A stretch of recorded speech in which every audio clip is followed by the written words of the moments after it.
Hey Mark, how you doing? Good, Brian. How are you? I am wonderful. Another week, another podcast. I'm very excited. This always makes my week. I'm excited to talk about speed of purpose today for our listeners, our viewers out there.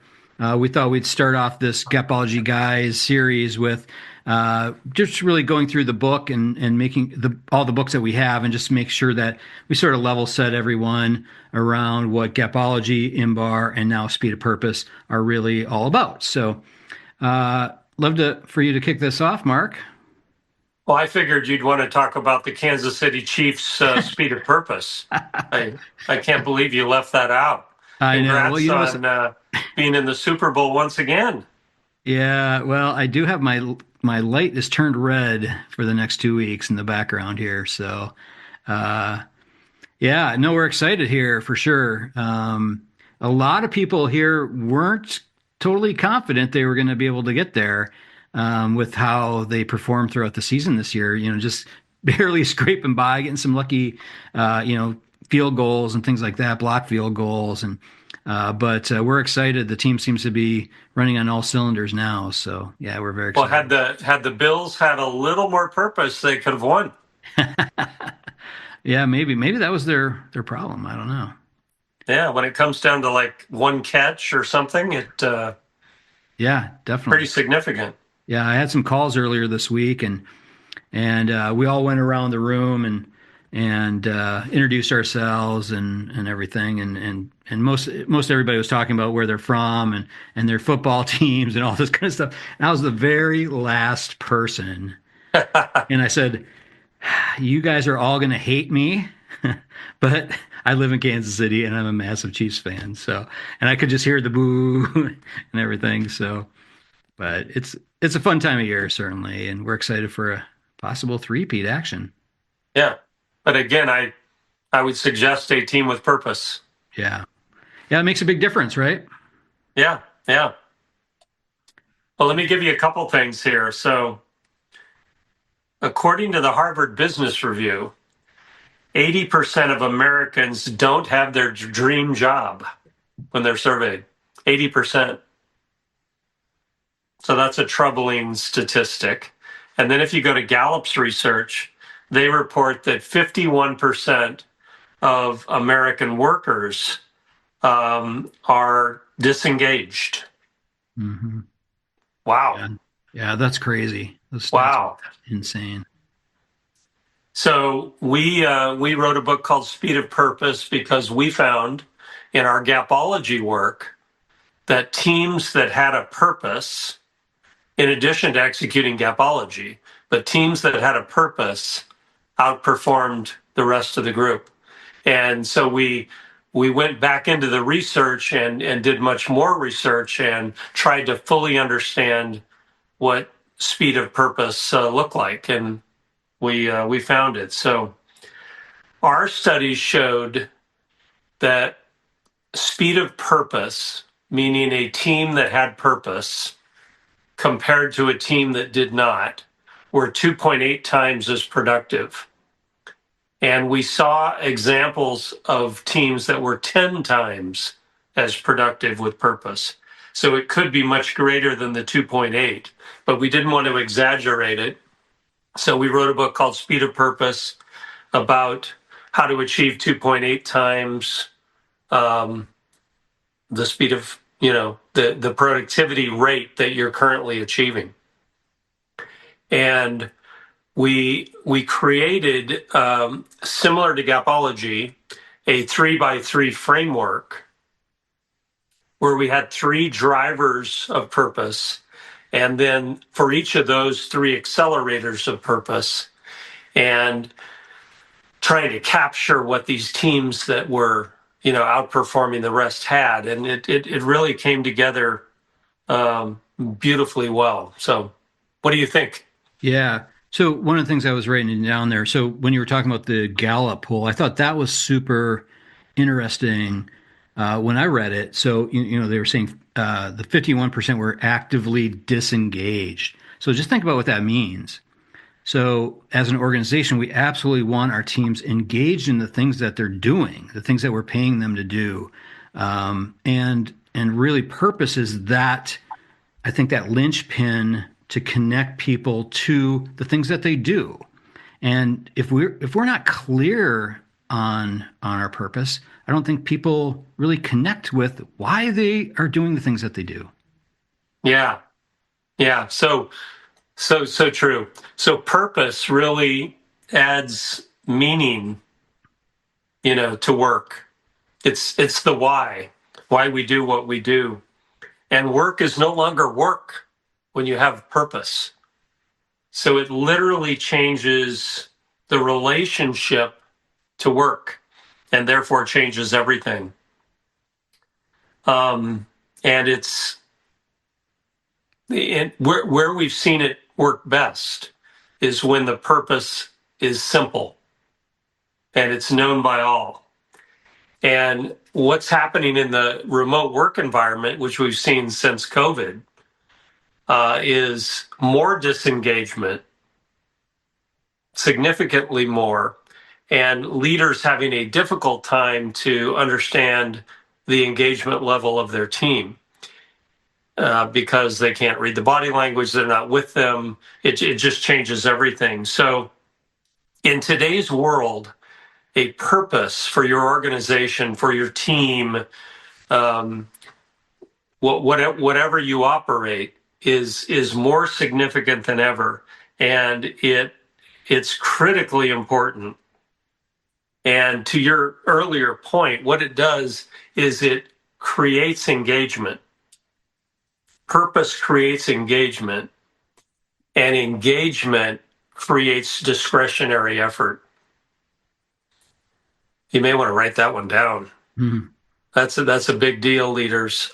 So purpose creates engagement, and engagement creates discretionary effort. And imagine discretionary effort and what that looks like. People are working harder, they're working longer, they care more. Work is not work, it's what they're driven by. Total game-changing scenario when you have a clear and compelling purpose. So that's what we found, and we really came across it during our Gapology work, and we found that those top performers, in addition to closing gaps, had something else. And part of their gap closing methodology was to have purpose. Mhm. So Yeah, yeah, no, I totally agree. The interesting thing that came to mind when you were talking about the work from home groups, right? The people working from home. Um, I feel like there's so many competing priorities anyway in our lives. And when we work in an office setting, some of those other outside competing priorities in our personal life are sort of blocked out. But when we work from home, a lot of that stuff sort of blends into our day. I work from home all the time, so I'm always here, and there are competing priorities. Other things, just family things or whatever, that tend to blend into our work life much, much more than if I was at the office. And purpose, because we have a super clear purpose, here at Gapology, helping leaders achieve their greatest potential, that drives everything that we do. So I can stay super focused. It really does connect me with everything that we do. yeah, the simplicity of the purpose of Gapology, helping leaders achieve their greatest potential, is pretty amazing. Think about that and how that clarifies everything that we do. We have found organizations and teams that had purpose, but the purpose was so wordy and confusing or complex that it wasn't known by the team. We would ask the team, what's the purpose? They wouldn't know. They wouldn't know. So contrast that with a clear and compelling purpose that everyone knows. Absolutely changes everything. So as you develop your purpose, if you don't have one, it needs to be clear and compelling, and it needs to be for everyone. Mhm. Fair enough? Yeah, I think a lot of companies have mission statements, certainly. And this is somewhat different. Mark, can you sort of walk us through how mission statements, that traditional mission statements that most companies have put into place, how that differs with purpose? Well, mission statements can be this lengthy paragraph up on the wall. I was in an interview once, and the people that were interviewing me, the leaders of the company, happened to have, by chance, in the room we were in, their mission statement on the wall behind them. And I'm sitting facing them, but looking up at this mission statement on the wall. And I asked them to talk to me about it and to walk me through it, and they couldn't do it. So it didn't exist. If it's not known by all, forget it. It doesn't exist. So the simplicity of a clear and compelling purpose, helping leaders achieve their greatest potential, can be known by all who interact with Gapology, certainly by everyone that coaches in our sessions, and it is something to aspire to. What a great purpose. Helping people achieve their greatest potential is awesome. And you can tie every role to it. So you just have to think about that. So you may be saying right now, oh, we've already got a mission statement. Well, okay, that could be your purpose, but is it known by all? Brian and I have done a number of times an index card exercise where we are meeting with a team, and we hand the index card to everybody that's in attendance, and we have them write down the purpose. And oh boy, you learn a lot. You find out very quickly. So you as a leader can do the same exercise. If you think your purpose is clear, just spontaneously hand an index card, whatever, to everyone on the team and have them write down the purpose and see what you find. Is it clear? Is it not clear? You often know if it's clear simply by observing the behavior. Yeah, yeah, Is it absolutely. there or is it not? Yeah, that's really the evidence of it, right? If you can Yeah. look to see how they're performing, does their performance connect with what the purpose is? That's sort of the evidence of their mindsets. Tying to Imbar that we talked about last week, their identity and their mindset. If that's not connecting to their behavior, there's a disconnect there somewhere. Same thing with purpose. Yeah. So let me walk you through what this is all about. So it became a 3x3 framework, the same as Gapology. So we identified the three drivers of purpose, and that drove the 2.8 times productivity. And for each of those three, we were able to identify three accelerators. So similar to Gapology with the three gaps and then the three root solutions for each, we developed the same 3x3. And that 3x3 framework is very easy to understand and to memorize and to have leaders work with. So it was quite effective. And the drivers and the accelerators are what create the 2.8 times productivity. So the drivers are people. You have to tie your people. You have to wrap your people in purpose. Everyone needs to know it. Performance. You need to define the metrics, the measures that equal the purpose, in addition to the behaviors that create those metrics. And then an often missed piece is you need to ensure that the processes of the organization also reflect the purpose. We found that missing many times over. And so when those three drivers are in place with the accelerators, which I'll give you momentarily, you can bring this 2.8 times productivity or much more to life. I wouldn't limit yourself to the 2.8. What do you think, Brian? Yeah, yeah, that's just sort of the average, for the people that we measured. But the drivers, I think that's really the first thing. Getting your mind wrapped around how do you create a clear and compelling purpose, and then wrap that around your people, your performance, and the processes of your organization.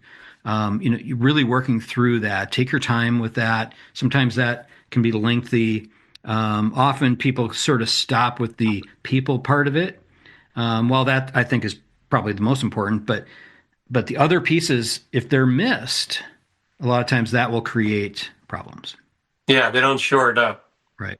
So for those of you taking notes, the first driver is people, and the accelerators are role,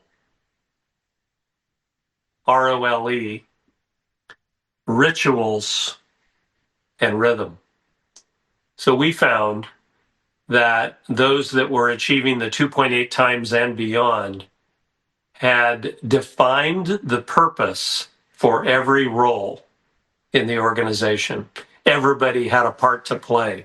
So as a member of the team, I would know my role in delivering the purpose. I know the purpose, but I've been wrapped in it and I know my role. And that is a game changer. So the lowest level role in the organization was tied to the purpose, and the highest level role was tied to the purpose. Yeah, no, I love that, Mark. So the whole role piece, that is so critical. You really have to start there. You have to start with the interview process, getting the right people and build that purpose into those roles. The training that they get, that needs to be built in so that they feel that connection to the purpose. If they're not doing that right off the bat, I think a lot of organizations will really struggle with this. Yeah, so that one we found to be big. Yeah. So when we call it a driver, people, and then the accelerator, the role tied to the purpose, it's huge. Hmm. And most organizations have not figured out that they need to tie every role to the purpose. They often will, even if they have a purpose, they'll connect the upper group with it, but not necessarily all the way down to the lowest level position, all the way through. And it totally matters. So please take a look at that and work on that one. We thought that one was huge. Yeah, it's interesting. I remember when we were first talking about this, how you were describing that, where it's not just the higher level people; it's everybody. Everybody from the IT people to the marketing people to the HR people. Everybody throughout the entire organization, every role needs to have this connected somehow. And they're able to talk about it. Right. Yeah. And they do talk about it. It becomes, again, their reason for coming to work. Work's not work. So the next accelerator is rituals. So we found that the highly productive teams had rituals around the purpose. An example would be one team did standing ovations every day for those that best delivered the purpose. So everyone on the team knew that ritual was coming, so they worked to achieve that. And it really amplified the purpose. So they created rituals, whether it's your awards that are given for excellence throughout the month or the quarter or the year or even the day or the hour. Tie it to your purpose and make it a ritual that repeats itself. So the team is anticipating it, and it absolutely changes their relationship to work. Mhm. Yeah. Yeah. It's like one of the things that we always say is what you recognize gets repeated, right? So if you're not recognizing purpose, that behavior won't get repeated. Well, and the other T-shirt you did was "We are what we celebrate," Oh, right. Right. Absolutely. which exactly is this. Yeah, So totally. whatever you celebrate, whatever you reward, is who you are. So if you are the purpose, then it's all about that. And Mhm. it's very, very meaningful, and it brings the purpose to life. Yeah. These Yeah. rituals bring it to life. They make it, wow, yeah, I'm part of this. It's very real. Right. Yeah. It sort of takes it off that plaque on the wall, that emission statement a lot of times. Yeah, It makes it real. yeah. Yeah. And then the third accelerator is rhythm. So we found that the leaders had a rhythm around the purpose. So they were predictable. They not only exemplified the purpose in their own behavior, which was a big deal. It wasn't just something they expected of others, but they had a rhythm, and they literally structured the day, the week, the month, the quarter around the purpose. And that just brought it home. And in that first driver, people, they created the purpose. Think about that. Yeah. Yeah, that's already really bringing it to life in the organization. It's taking it beyond just kind of a conceptual thing and actually putting into place these different elements that can really create it. Yeah, so that one's huge. Mhm. So the next driver was performance. So again, the highly productive teams had the accelerators of expectations, execution, and excellence. So under expectations, they had measured what execution of the purpose looked like. They knew what the metrics looked like when the purpose was in place. That was big because then they held the team accountable to that level of execution. So the metrics equaled the purpose. Think about this, how big that is. So you're sending out a report that shows everyone's performance, and you know where the purpose was executed because it's obvious by the expectations, the metrics. That made it real. That brought it.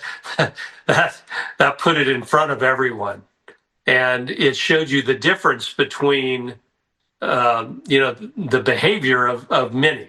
So go ahead. Yeah. Oh, yeah, absolutely. This one's really critical, I think. So expectations, execution, and excellence, they're all tied together.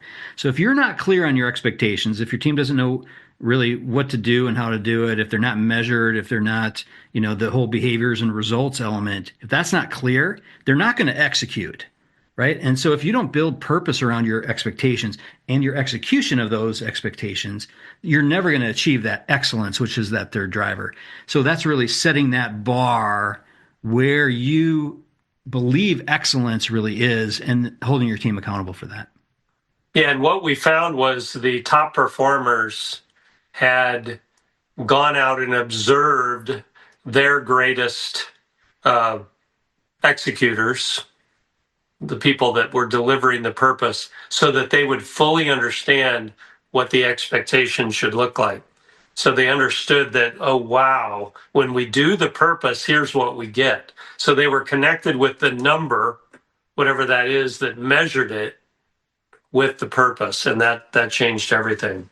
So that's the expectations piece. So consider that the metrics. The execution accelerator is the behavior that's equal to that metric. So that metric's a number, potentially, most likely. But what's the behavior look like that gets us there? That's the execution side. So they were very clear on what execution, what behaviors equaled the expectation and therefore delivered the purpose. So that one became, to your point, equally as important and totally tied together, but you can't have just one or the other. You got to have both of them. Right. Yeah. And here I think a lot of times leaders can get results that are not connected to their purpose. So they can do some shady things or do some things that, con customers into things, some of that kind of shady stuff. That stuff is not connected to the purpose. It takes you away from the purpose. And so a purpose-driven organization has to have the execution where it's actually connected to the things that you believe in. Yeah, exactly. So the third accelerator that we found here was excellence. So the top performing leaders, the ones that were really executing the purpose and delivering these great results, were very clear on what excellence looked like in relation to the purpose. what it looked like from a metric standpoint, what it looked like from a behavioral standpoint, and that really became their reward system. So they expected excellence, and they would create mentors within the team that would go out and demonstrate excellence, so that the team could see it and they could become that. So these three accelerators, the expectations combined with the execution, which is the behaviors, and the excellence, understanding that fully, really delivered this driver of performance. Yeah, when you were talking about mentors, I wrote that down. I'm like, yeah, these are the role models for the rest of the team. Yeah, The people that they look up to. With Gapology, one of the things that we do with organizations, we can certainly come in and train you on Gapology, but what we really love to do is create what we call Gapology ambassadors within your organization, where we spend some additional time with maybe they're your training group or HR group or subset of the leadership. And we spend time talking through some of this kind of stuff that they can really take Gapology and bring it to life. It's sort of that same thing where people can look up to somebody else that maybe has some additional skills or, are connected to the purpose, whatever, where they can look at them as sort of that role model. so and you as a leader likely already have these people on the team and can identify them and see them. The difference would be your clarity around the purpose, and all the other pieces we've described will just amplify it dramatically. So the third driver is process. And we found that this one was often missed. So if your whole process isn't aligned with the purpose, so the customer comes in and everybody's fantastic, but the process is labor intensive and boring and frustrating, then you haven't delivered your purpose. So process becomes a significant part of delivering purpose. And the three drivers there, the three accelerators there, are structure, systems, and simplicity. So the first thing we saw was that the organizational structure of the top performing organizations delivering their purpose was designed to deliver the purpose. So step back from your org structure itself and take a look at it. So look at all the structures you put in place and make sure they are aligned with the purpose. And often that has not been thought of. The leaders that were delivering purpose sort of thought that it was all taken care of with that other stuff we've already talked about, but the structure can be significant. Anything to add on that one? Not much on that one. I would just say look at the wording of your purpose here. So oftentimes in the organizations we worked with here, it's usually built around the customer. So if your structure isn't built to deliver purpose for your customer, then you might need to relook at your purpose, or relook at your structure, I should say. Yeah, take a look at it. Yeah, because it has to be there. Yeah, for sure. The systems piece again has been missing often. Picture this: the IT team didn't get invited to the purpose meeting. We didn't tell them about it. They're just the IT team. What do they need to know the purpose for? But son, I'm exaggerating, but obviously, if the systems of the organization don't align with the purpose won't come to life. It'll fall apart.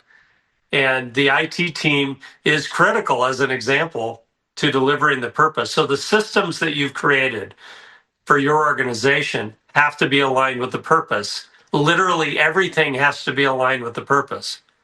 There's nothing that isn't aligned with the purpose. So you've got to look at the systems and say, does this deliver our purpose? Is it clear? We've seen so many great examples of this, and the difference between the drive-through at In-N-Out and the drive-through at McDonald's means McDonald's doesn't have a purpose or didn't figure out that the systems need to align with the purpose. Yeah. And In-N-Out figured it out. Yeah, and I think that's like a lot of the evidence that you don't have a purpose can really be in your systems if you're looking at it that way. Yeah, and Chick-fil-A figured it out too, by the way. Yeah. Give them my phone number if you will. If McDonald's calls, make Okay. sure they know how to reach me, Yeah, I will. because I can change their alignment of purpose very quickly. Okay. So We'll do. thank you for that. Um, and lastly is simplicity. This one again is rather deceptive. We found that the organizations that were achieving the 2.8 times productivity or higher had figured out simplicity, and they figured out the importance of it, and they carved simplicity into everything they did. Picture if you carve complexity into everything you do. That will often diminish the purpose because it's difficult to work with you. It's difficult to complete a transaction, whatever. Simplicity amplifies the purpose. It's a big deal. So you and I were shocked when we found this. It's like, oh God, simplicity is key to purpose. So you've got to work towards simplicity or your purpose isn't evident. Does that make sense? Yeah. Yeah, no, definitely. And that's part of like our whole thing, right? So helping leaders achieve their greatest potential is our purpose statement, but everything that we do, we try to look at it through the lens. So all of our processes, our systems, everything that we do, we try to keep it as simple as possible. And what I will be totally honest here, the minute that we try to complicate things, that's where we've sort of stumbled and had to take a step back and say, all right, let's relook at this here. So we experience this as well. So absolutely look at your simplicity, especially around systems and your people and all of that. Yeah. So those are the drivers and the accelerators. That's the 3x3 framework of speed of purpose. And we can teach this to you. You can read the book, Speed of Purpose. We haven't done it on Audible yet. We just haven't got the time. We will, but it's available on Amazon and Kindle and from Universal Publishers Right. and elsewhere. Yep. Anywhere that you can buy a book online should be able to. It's relatively unknown, unlike Gapology, but it is of great significance. And we found that once teams and leaders knew Gapology, that to give them speed of purpose just amplified their work even more. Mhm. You know, when you layer Gapology in with speed of purpose, it's wow. Right. They Right. work Yeah. together beautifully. Yeah. And that was one of the interesting things, Mark, how all this kind of came together. How Gapology was first, but then we learned from teaching that. We learned from our clients and people we worked with. We built Imbar, and then we were teaching that, and we sort of learned from that. And the combination of Gapology and Imbar, Speed of Purpose, came from that. So all these things sort of built on top of each other, and they really do work really well together. Yeah, and a number of organizations that we've worked with have implemented all three, and Mhm. all of them have been very successful. Yeah. It generally does start with Gapology, which sort of forms the foundation, and then the leaders really need Imbar. The team may need Imbar. The organization may need an Imbar, and then from that, really, speed of purpose comes. Yeah. It's crazy. Yeah, and one thing I will say is this works, we present it sort of at the organizational level, but this can work for work teams as well. So if you lead a small work group, even if your organization as a whole doesn't have a clear purpose, certainly bubble that up, but you can establish that for your work group as well. Yeah, and once you're the top performing work group, they'll want to know why, and you can teach the organization Yeah. speed of purpose. One of our funniest scenarios was we were working with a retailer, and we tended to spend all our time out on the sales floor, but we decided to go in the back room and watch the truck unload process and bringing the product to the floor to where the customer could purchase it. And we found a group that had a purpose around that, and they really believed that by putting the product out on the floor, they were doing a great service to their customers because they sold out on things very quickly, and the quicker they processed the truck and got it on the shelf, their customer benefited by buying the product. And they took great pride in that, and their purpose was all wrapped around the speed to get the product out of the box and on the shelf, if that makes sense. And so we measured their number of cartons per man hour, and then we compared that with the same company, the same product, but a team that didn't have that purpose. And the difference was the team that had purpose was able to achieve 58 cartons per man hour, taken out of the box and put out on the shelf. And the team without purpose achieved 11 cartons per man hour. So there was a 500%, by the way, Brian, difference between the team with purpose and the team without, with the same product, the same customer, everything, it just changed everything. So this team that, unloading boxes, I go to Costco and I'm just amazed by the productivity level of the Costco where I live, and how I try and go at 9 a.m. when they open, and it's like, wow, they've been working all night, and this store is full, and it is organized, and it is impressive, and there's lots of new stuff out here, and it's just amazing. And you think about others that just don't even come close. So there's that example, which just brought it home for us because we grew up in retail. And then that index card thing is great. As a leader, you think you've got purpose nailed? Just hand that index card to everybody without letting them know what's happening. Have them write it down, and we'll see how clear you've been. And it'll exemplify, or it'll amplify for you what you need to do or what you're doing well.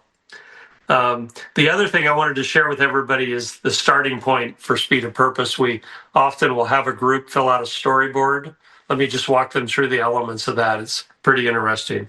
So we have you fill out a storyboard on your organization or your team. And the first piece is we are, and you fill in the blank. So you describe your team, your organization. You then go to we are best at. So what are you best at? And you fill that in. You then fill in our best people blank. And you want to describe there the behavior of your best people. So all of this starts coming together where if you don't have a purpose, you can start seeing it, because you may actually have one without knowing it. We then go to our customers say, and we want you to write down what your customers say about you as an organization. We then want you to explore your competitors. So you write down our competitors. Sometimes our competitors are doing things better than us. Don't shy away from that. Go observe it and understand it. It may be part of your purpose, and you just don't know it. They may have figured something out. You can certainly run with it. And then we go to our future. So we have those 6 things filled out in advance often of a Speed of Purpose workshop, just so we understand, if you don't have a purpose, what some of those elements might be. And those have been significant. So we are best at, our best people, our customers say, our competitors, and our future. And, like we said before, everywhere we've taken this, it worked. It varied, but it worked. And with a foundation of Gapology, it exploded. So what are your thoughts, Brian? Yeah, I'll also put images on the screen like I did for the last couple of podcasts. So for anybody that's watching this on the YouTube Gapology Guys channel, you'll be able to see the images that we described as we went through this in the storyboard that Mark just described as well. For those of you listening to the Gapology radio podcast, just the audio version, just try and pause and take notes there where you can. But we do invite you to join the channel on YouTube as well. All right. Well, Thank you, Brian. I look forward to next week. All right. That sounds great, Mark. Thank you so much. Everybody have a wonderful week. We'll talk to you all soon. Bye, everyone. Bye.